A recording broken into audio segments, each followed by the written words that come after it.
Hi guys, thanks for tuning in. We've got a very special episode today for you guys, which involves an artist, a street artist by the name of AMBA, who actually has a very interesting story that it's very closely related to Banksy and how he's acquired a print, which I'm sure AMBA, otherwise known as Maddie, will go into. So thanks for coming on the show. It's great to have you here, and yeah, we've got a lot of interesting things to discuss.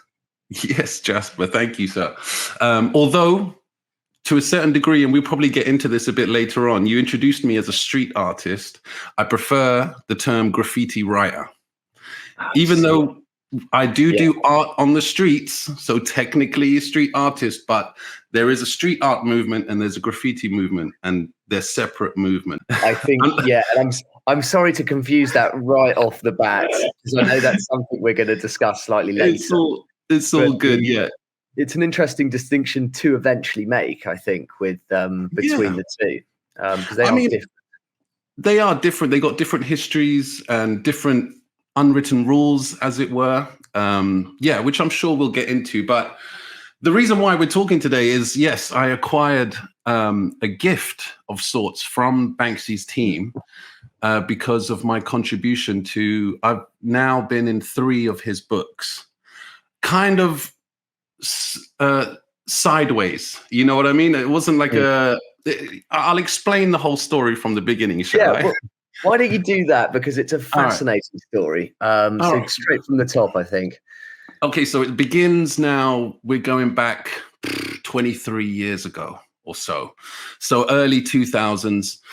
I'm a graffiti writer, as I said. In my teens, in the 90s, I was doing a lot of illegal behavior, as it were, criminal damage, as it was called in my court cases that I had back then.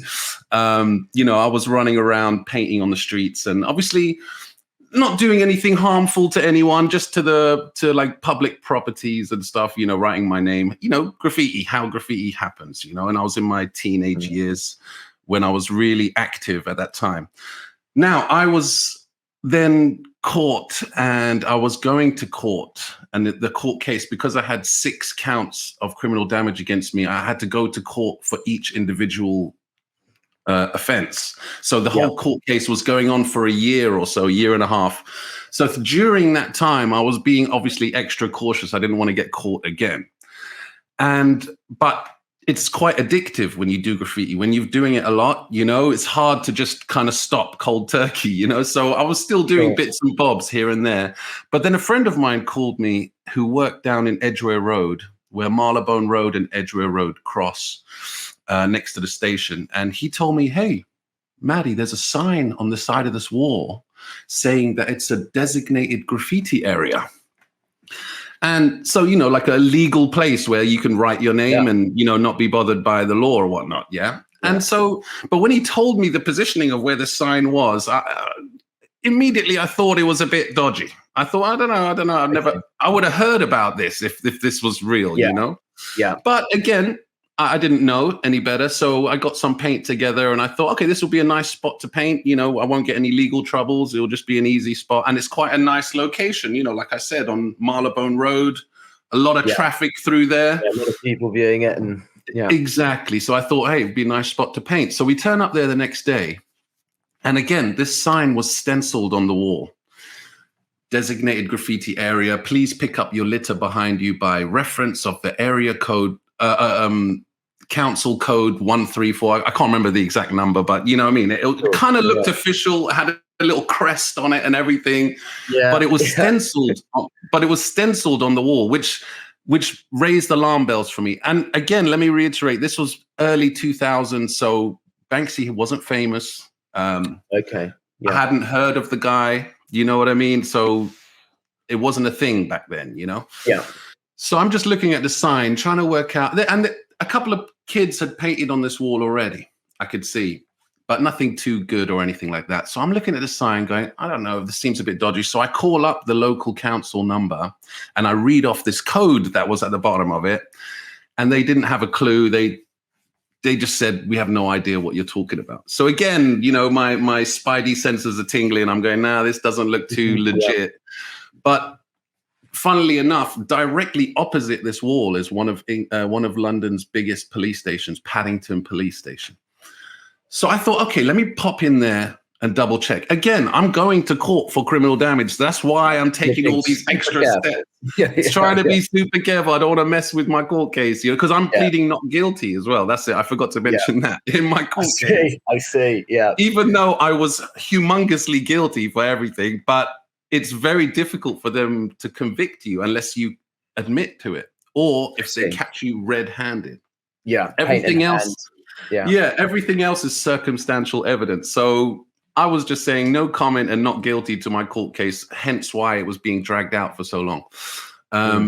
Anyway, that's by the by. So yeah, I go into the police station across the road, and I go to the officer behind the counter, and I go, you see that wall there? There's a sign saying it's a designated graffiti area. I'm here with a couple of mates. We might start painting it today. I'm just double checking everything's cool with you. And the police officer was like, it's all good. Go for it. No worries. There were some kids here yesterday painting it. Go for it. Like, he seemed to not really care. And so I go, okay, let me take your badge number and his name. So I wrote his badge number and his name down. And then we crossed the road and boom, we started painting. There was 4 of us. And we start taking out this whole wall, and we're taking our time now. And, you know, a lot of people walking past, looking, and all the people looking from their cars. And what were you sort of painting? Was it like a mural or tagging? Yeah, so I was painting my name, although at that time, because I was going to court for the name AMBA, I wasn't really writing it illegally for that time period. Obviously, I don't want to exactly mess up my court case. So I didn't want to start writing my name even more, because that's what I was being,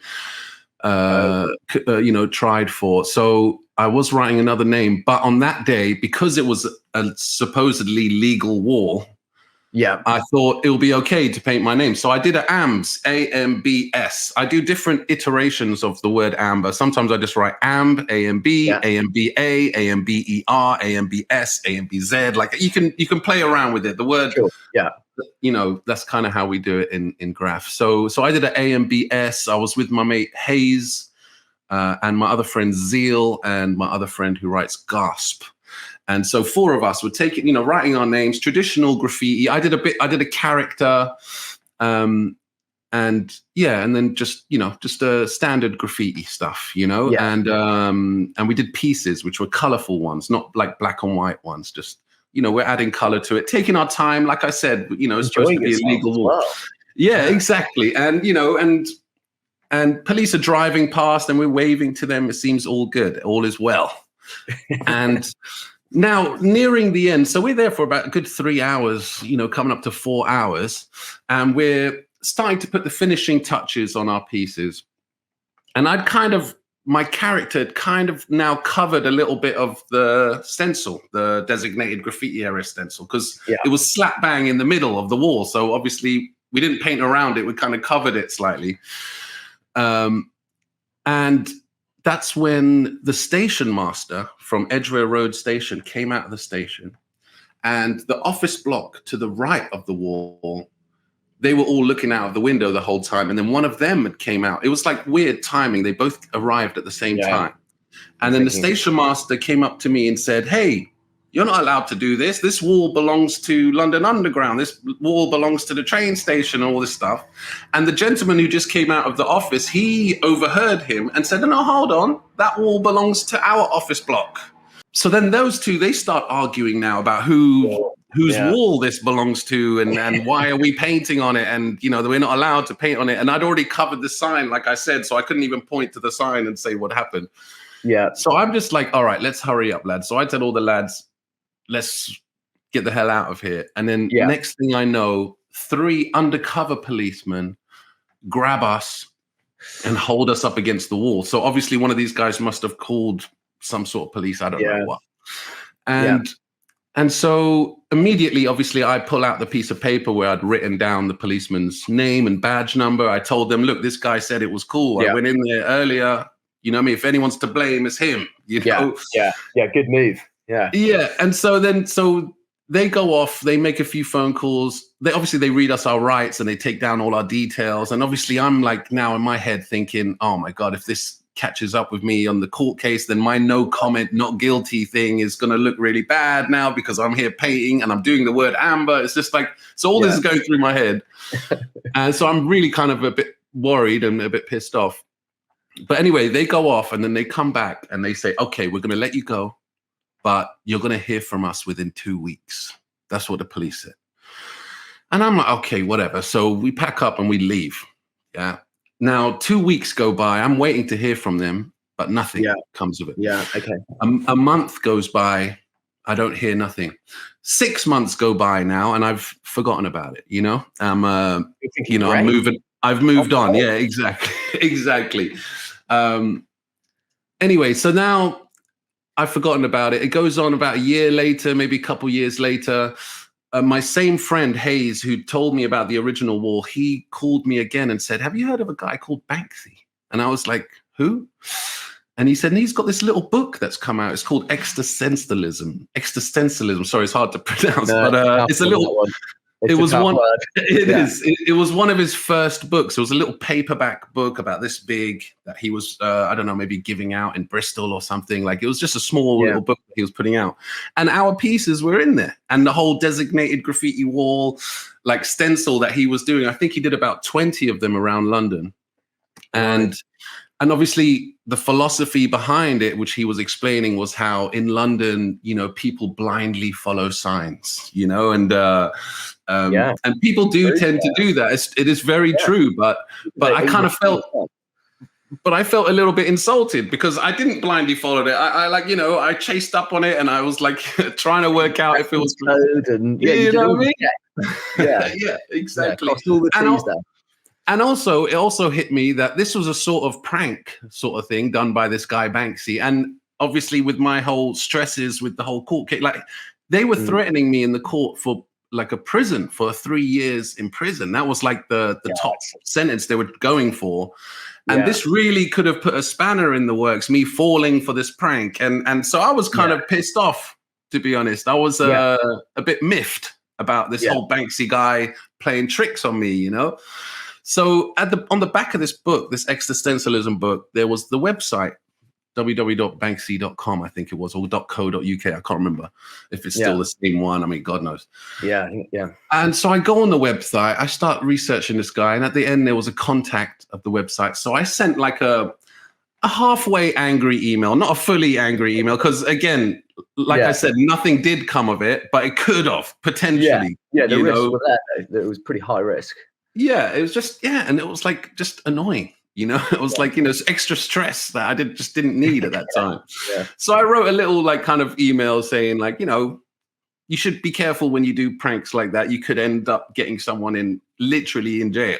You know what I mean? So, so I wrote them a little email, not really thinking much about it. And then I moved on. And I think I got some sort of like half-assed apology from them. Like an email back saying, oh, we didn't hear anything like this to anyone else, and sorry about that or whatever. And I was like, whatever.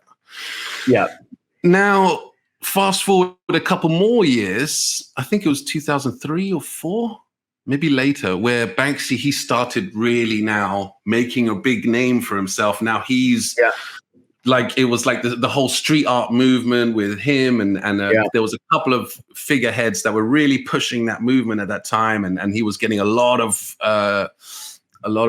eyes on him and stuff like that at that time. And then before they were releasing his big like kind of coffee table book, it's called Wall and Peace, you know, the famous one, the one with the girl, with the guy throwing the bouquet of flowers, you know, on the front. Image. Yeah, exactly. Like so that book basically was a culmination of all these paperback books that he had already done, like the existentialism one. He'd released a couple of them and he put them all together and released this big book. But before they released the book, I got another email from them saying, hey, you see the email that you sent us, that like little halfway angry email? They said, we want to include it in the book as part of the whole designated graffiti area part of the book. Yeah. And again, me being me and not really caring at the time, I was like, yeah, okay, no problem. I was like, whatever, not thinking twice about it. Yeah. Then when the Thanks book, for asking. but it's true. Say thanks for asking. Yeah, they didn't even have to ask, which thanks for asking. And then when that book came out, obviously it did what it did, and it was all over the world. I had friends of mine in America, in Brazil, in like all over the place telling me, is that you in this Banksy's book? And I'm like, yeah, that is me, and like, so I was like, that's when I realized, geez, like this, this guy is huge, big reach. So I thought, okay, this is quite a funny story to tell, people, that's all I thought of it at the time. Now, fast forward again to just recently. So the end of last year, the end of 2003. Out of the blue, a friend of mine from college who I hadn't spoken to in 10 years or so contacts me through Instagram and says, hey, my boyfriend is trying to get in contact with you. Completely out of the blue. So I'm just like, oh, there you go. So I gave him my email, completely curious about what the hell this is. Yeah. And then he gets in contact with me and says that Pest Control have been trying to get in contact with me.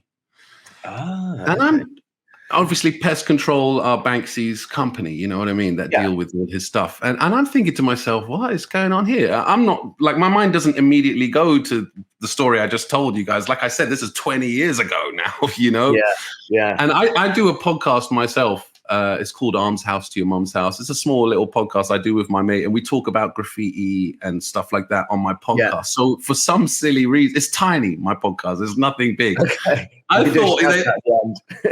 thought he was contacting me to get on the podcast. Like, that's where my mind went. Like an idiot. Great. Yeah. That would be insane. But like an idiot, I thought that. So anyway, I give him my email. He gives it to Pest Control, and then I get contacted through one of the people there, and she says, the email that's in the War and Peace book, we now have a new show coming out called Cut and Run, where Banksy is doing a new show about all his older stencils, like the actual cardboard that he cut the stencil out of. Yeah. And they have a big show in Glasgow. Yeah, and they got a new book coming out called Cut and Run. And the designated graffiti area stencil was a big part of the book, and from your email, you're in the first book, so in this one we'd love you to elaborate on the story, tell me exactly the story I'm telling you guys now, and I told them, okay, sure, no sweat off my back. I wrote down about 3-4 paragraphs, explaining exactly the story I'm telling you. And I give it back to them, and then she goes, oh, that's great, I'm going to give it to him. If he gives the nod, then it's in the book, and I'm like, oh. I was like, cool, that's great. No worries. And but I was waiting for them to say they were going to use it for then. I'll get into it. So then she comes back to me saying, he loves it, it's in the book. And I was like, okay, great, but you have to compensate me this time, I'm like, I'm in 2 of his other books. It's an exchange. I haven't been paid for it or anything. I know someone's getting paid. I know he's very, very wealthy man, and you know what I mean? And I'm not being greedy. I'm not demanding. I expected, to be honest, them to send me the book, maybe a signed book.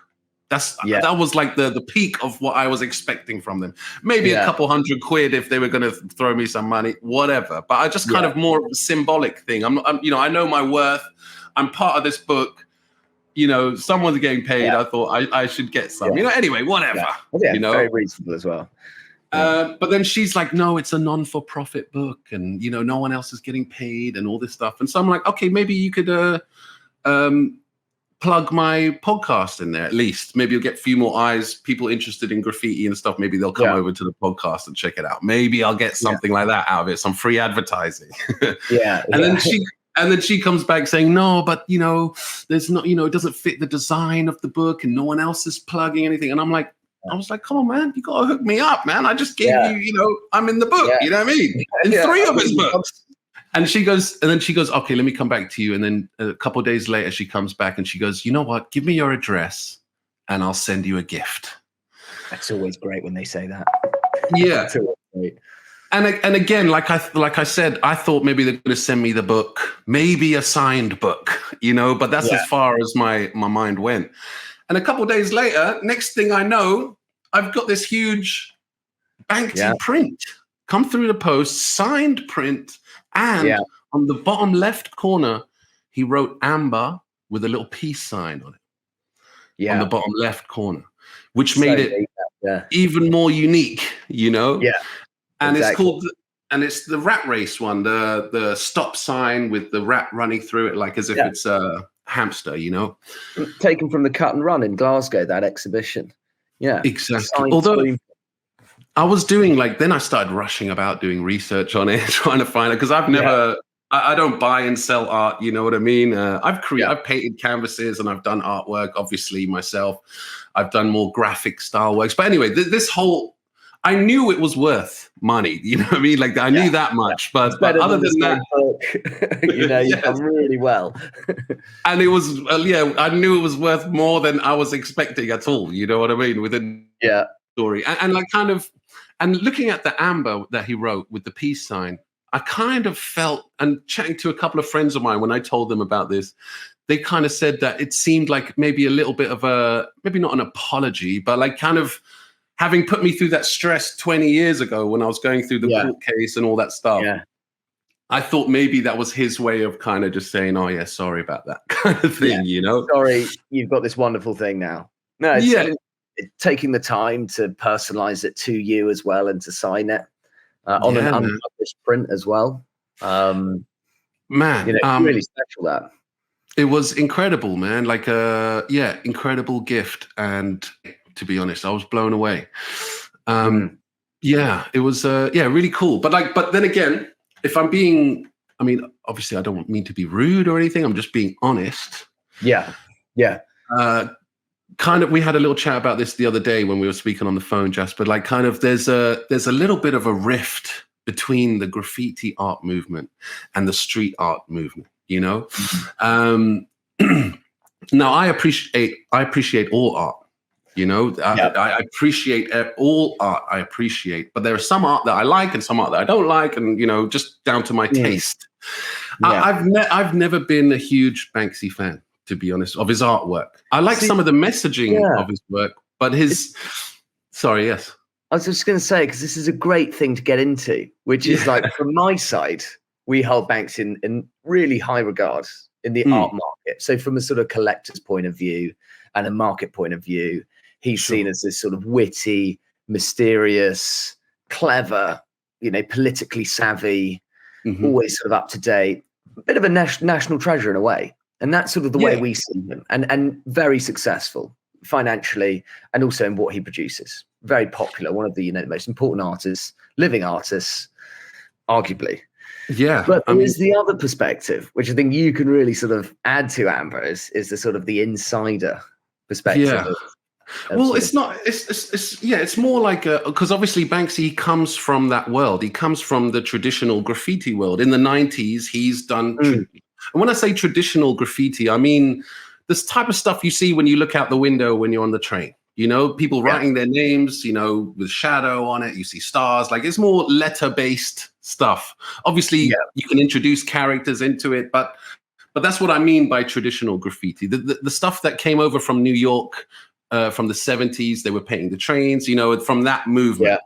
They're two separate movements. Street art came a lot later, even though people have been painting art on the streets probably since before graffiti, you know what I mean? But it was just never labeled as street art, you know? I think that came about with people like Banksy and I think Ein and a couple of other guys who came from a traditional graffiti background, but then kind of spearheaded this street art movement, you know? And less words then. Is that the sort of, because Banksy does use words quite cleverly. Yeah, it's not.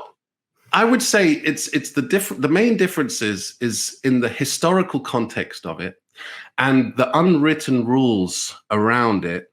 Yeah. And also to a certain degree, the application of it when you're applying the paint on the wall. Now, there's always going to be some gray area. There are some artists out there who are fully respected in the graffiti world, but also have made waves and make a lot of money and do things in the street art world. Like, there are some artists that can transcend both things. Yeah. So it's not like completely black and white. You're either this or that. Like, there can be gray area. Yeah. But within the majority of the people there, the people who do traditional graffiti, they, like I said, follow the blueprint from America, where those original writers like Riff, Phase 2, Blade, from the early 70s, those writers. And then later on, the movie Style Wars came out with like writers like Scheme and Scene and Lee Quiones. And all these guys are big artists within their own right today.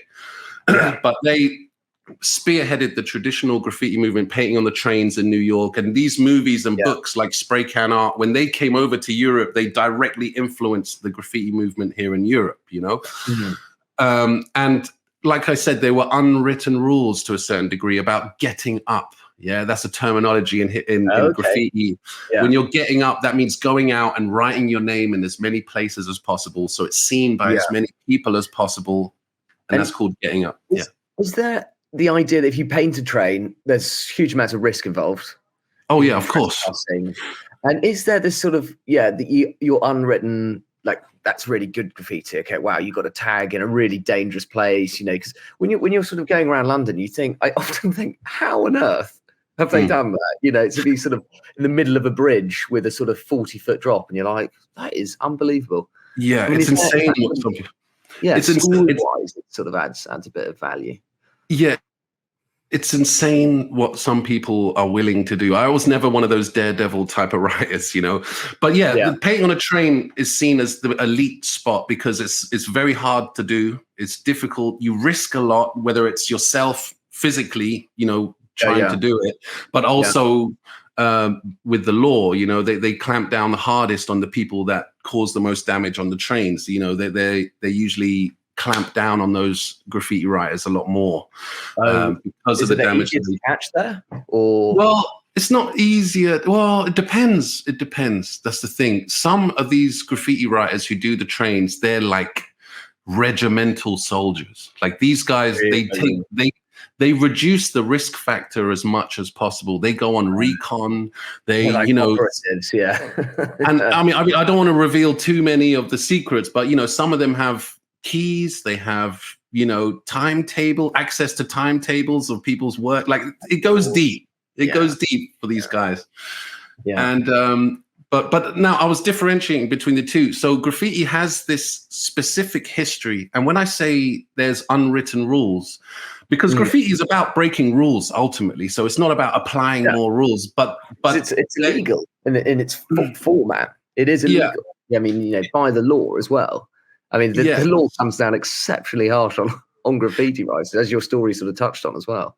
I mean, and I could go into all that as well. Like there's that's kind of an issue because we live in a very hyper-capitalist time at the moment.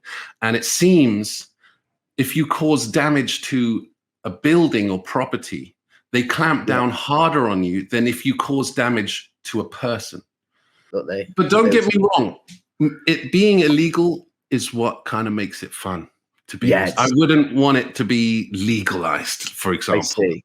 Well, the question is, with that sort of wall, the wall that you were painting on in your story, was that less or more fun? Because you've taken away, in theory, you've taken away the element of looking over your shoulder, am I going to be caught? Yeah, for that one, it was more the location. Because it was on the Marylebone Road, Edgware Road, I knew a lot of people were going to see my name. So that was the bonus of painting that wall, So that was a good thing for that wall.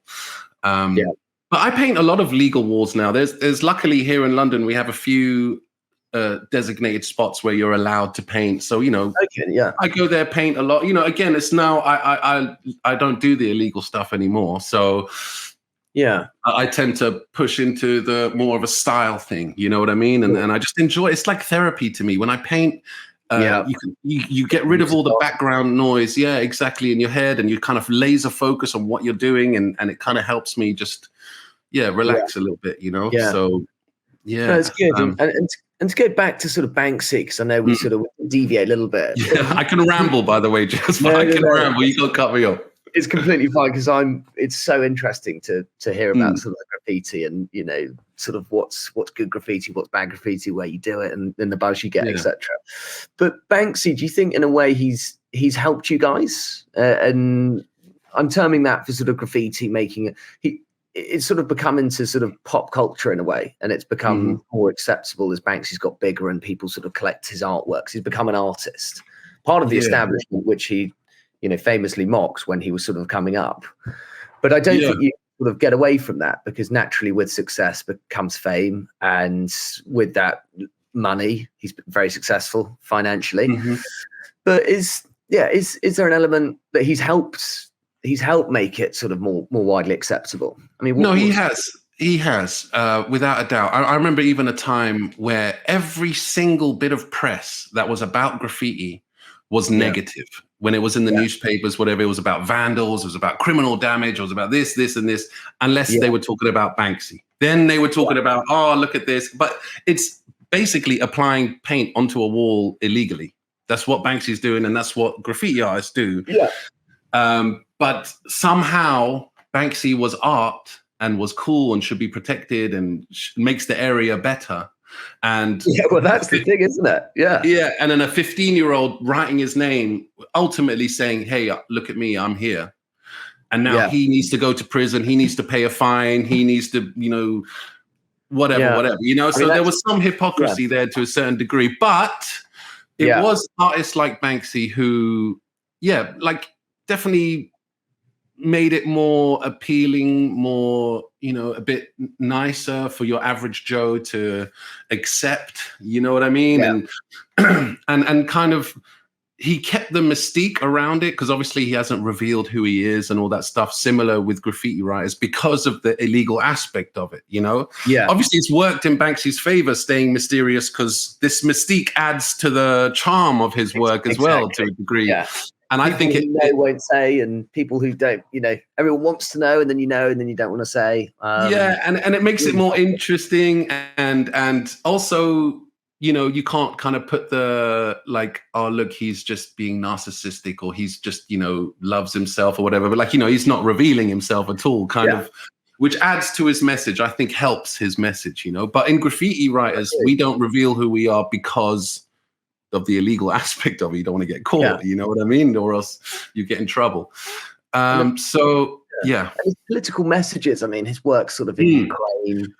I like, and in Gaza, in Palestine, I very much align with Banksy's politics. I mean, I agree with him. I'm anti-capitalist. I'm more of a socialist type. I feel that vibe from Banksy, even though, like we said, he's super rich and he's now part of the elites, even though, you know, so you can't stop that. You know, you can't. In a way, you want your tag to be seen. You want to be sort of known and respected. And naturally with that, I mean, it's exceptionally capital. I mean, I always think about that Morons piece, screen print, which is, you know, sort of takes the mickey of the sort of art establishment for spending, you know, so much money. That's a screen print that he did, which really sort of pokes fun at people spending exceptional amounts of money on sort of, you know, these Banksy prints. So that's it's still very inherent to his work. You know, his message hasn't necessarily changed. No, exactly. And also I like his humor as well. He's a funny guy as well, you know, like he's done some funny pieces. But in general, I mean, you know, have you heard of Black Lorat from Paris? I have, yes. Yeah. So he was running around doing stencils of rats all around Paris long before Banksy was doing his rats around. And Banksy has said that Black Lorat has been a huge influence on him. So it's not a secret.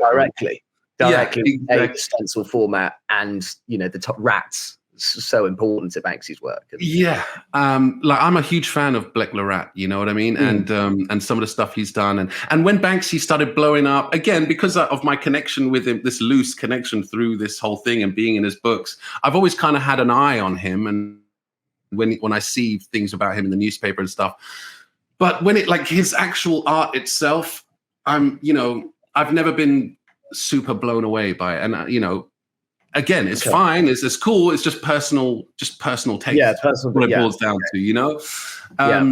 So when I received this Banksy as a gift, as blown away and unsuspecting as I was, Yeah, what a great thing. I really, to be honest, I have no use for it. To be honest, man. Sure. I mean, I don't collect art.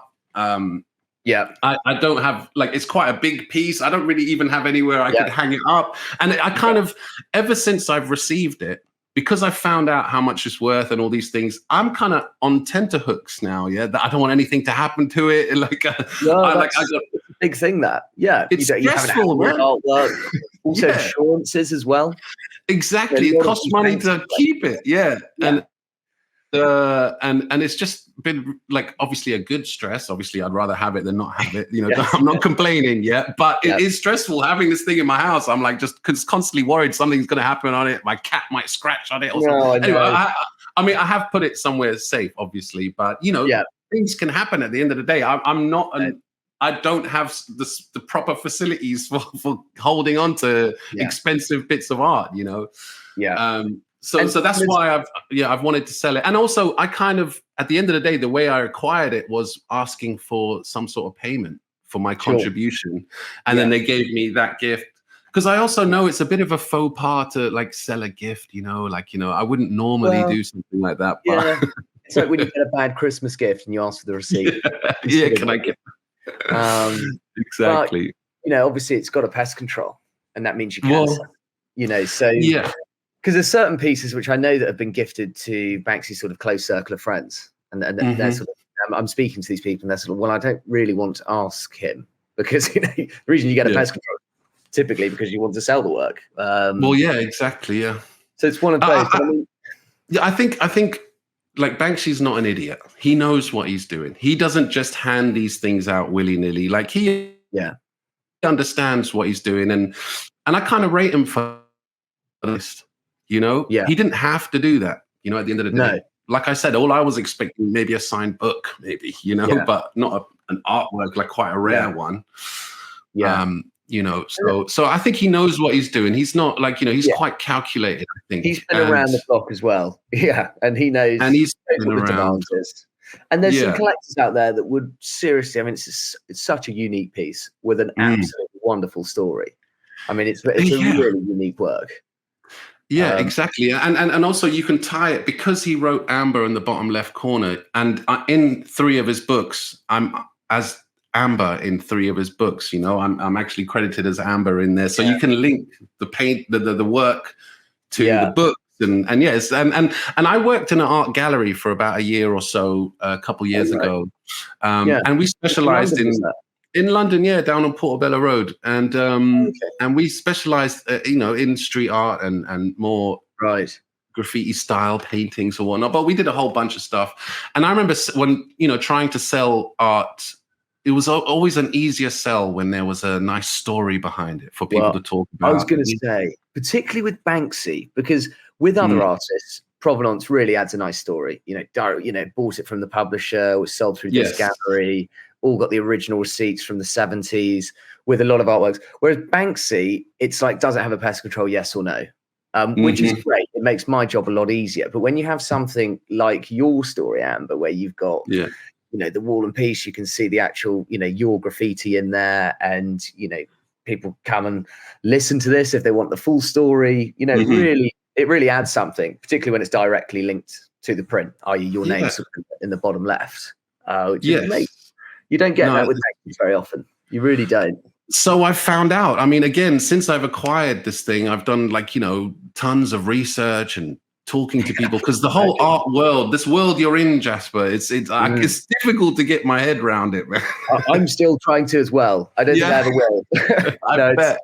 It's a wild, really, it's a wild place. But there's a lot of really passionate collectors out there that really love, you know, bits like this, that works with story. I mean, provenance is really everything, which is really important. You know, where a work's been, what the story behind the work is really, it elevates the piece in a way, and it's a story you can tell your friends, and when you show them the artwork, it makes a huge difference.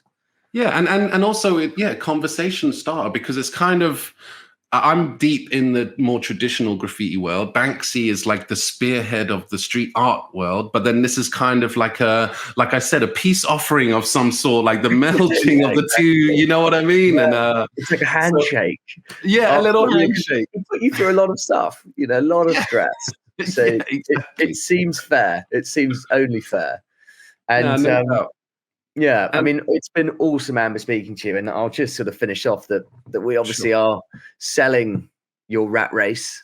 Yes. So we have that consigned with us. So if anyone's listening that would love to see the piece or is interested in the piece, then please do get in touch. So we have that artwork available now, which we are sort of selling on your behalf. And yeah, thanks, Amber. It's been awesome speaking to you about this. No, opening up the world that I really knew not much about before this call. And yeah, I mean, Matt, I could ramble for so long about this. I love it. I'm so passionate about this subject. Well, do you want to do a shout out to your podcast? There might be some listeners that want to, you know, tune into that. Yeah, I mean, on my podcast, it's called Arms House to Your Mum's House. Yeah, that's like from a grime lyric from an old song. Nice, yeah. And it's just a funny, silly title, to be honest. But we talk about graffiti. We talk about growing up in London in the 90s. We talk about music. Nice. Well, Banksy, if you're listening, jump on the next one. That'd be great fun. But anyway, Amber, it's been awesome speaking to you. And thanks for your time. Pleasure. And, anytime, mate. Anytime. Yeah, brilliant. Cheers, guys. See you on the next one. Laters.